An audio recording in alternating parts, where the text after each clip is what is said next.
Some tapes, some stories, and some legends were never meant to be told. But tonight, you'll hear one of them. This is not just another campfire tale. This is a file whispered about in hushed voices, one that blurs the line between myth and truth. Before we open it, before we step into the woods where no sound should exist, make sure you're ready. Subscribe, like, and stay with me until the end, because once you hear the whistle, there's no going back. Stop right there. If you're watching this, it's already too late, because you've opened one of the forbidden files.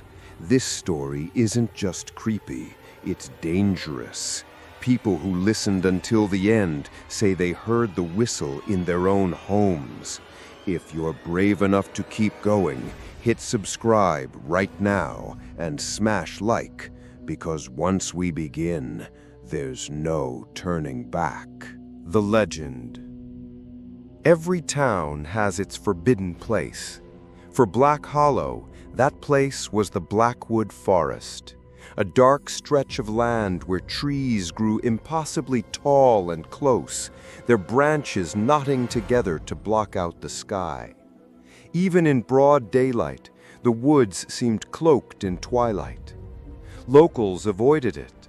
Hikers chose longer paths just to steer clear. Hunters never crossed its borders. And children? They were raised with one warning drilled into their heads. If you hear whistling in the woods, never whistle back. The story had roots going back generations. Old-timers spoke of hunters who vanished, their camps left behind, food still cooking on the fire. Others recalled hearing voices in the night, imitating their loved ones with eerie precision. But the one constant detail was always the same: the whistling. 3 notes, always the same tune. Low, slow, mocking. The campers, Sarah, Daniel, Mark, and Jenna, weren't locals. They were college kids from 2 towns over, chasing thrills and making weekend memories. The legend of Blackwood had become a sort of dare, a test of courage. Armed with tents, cheap flashlights, and an arrogant confidence that nothing bad ever really happens, they hiked into the forest just before dusk. The trees seemed to swallow them whole.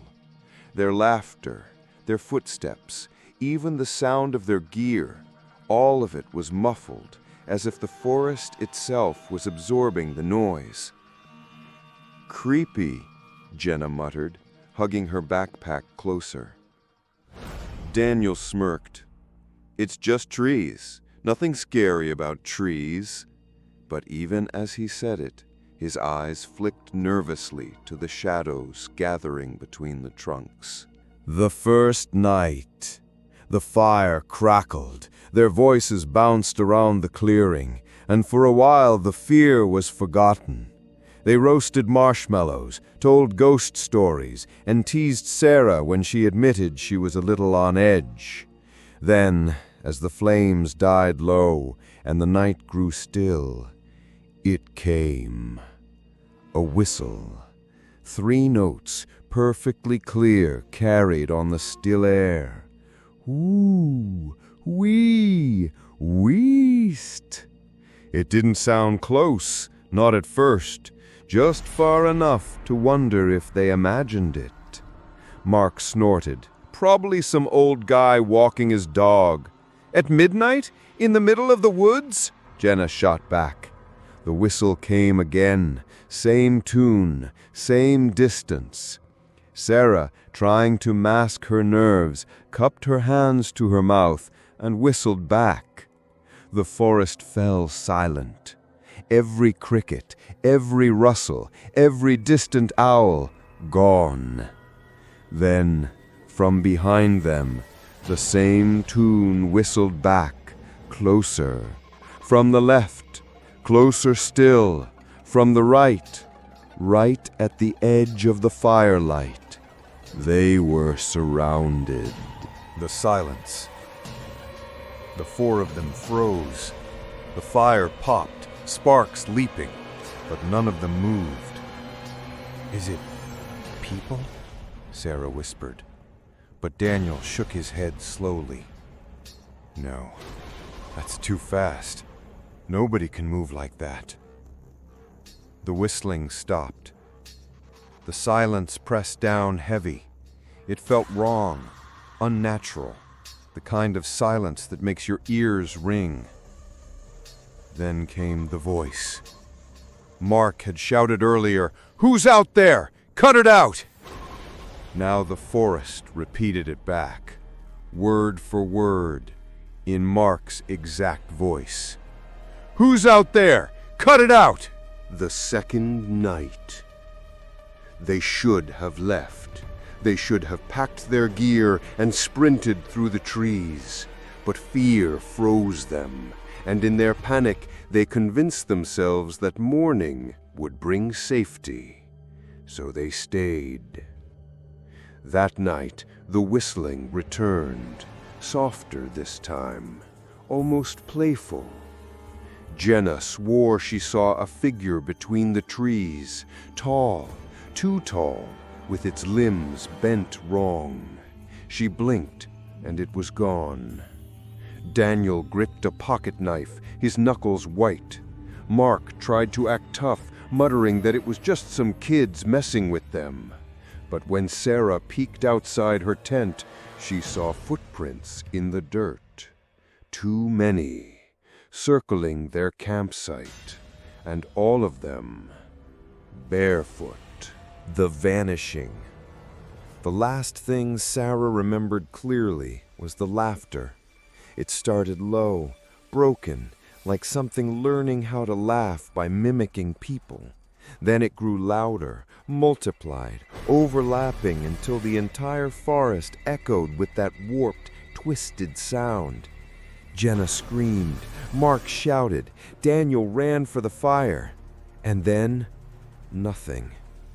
When Sarah opened her eyes again, it was morning.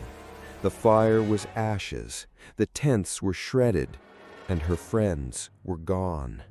No blood, no trails, no sign of struggle, just silence. The aftermath. 2 days later, Sarah stumbled out of Blackwood. Her skin was scratched, her clothes torn, her lips cracked from thirst. The rangers asked what happened. She couldn't explain. She only repeated the same words over and over, trembling each time she said them. "Don't whistle back. Don't whistle back." The rangers searched the forest. They found no trace of the others, but they did hear it. Faint, in the distance, 3 notes. Woo! Wee! Wheezed. And though they never admitted it on record, one ranger swore he heard something else. A voice. A woman's voice. Weak, pleading. "Please, don't whistle back." Some forests hide animals. Some hide history. But Blackwood, it hides hunger. And the thing about hunger is, it always comes back. Always searching for more. So if you ever find yourself deep in the trees and you hear that tune drifting between the branches, whatever you do, don't answer it. Because once you do, it knows your voice, and it won't stop until it has you.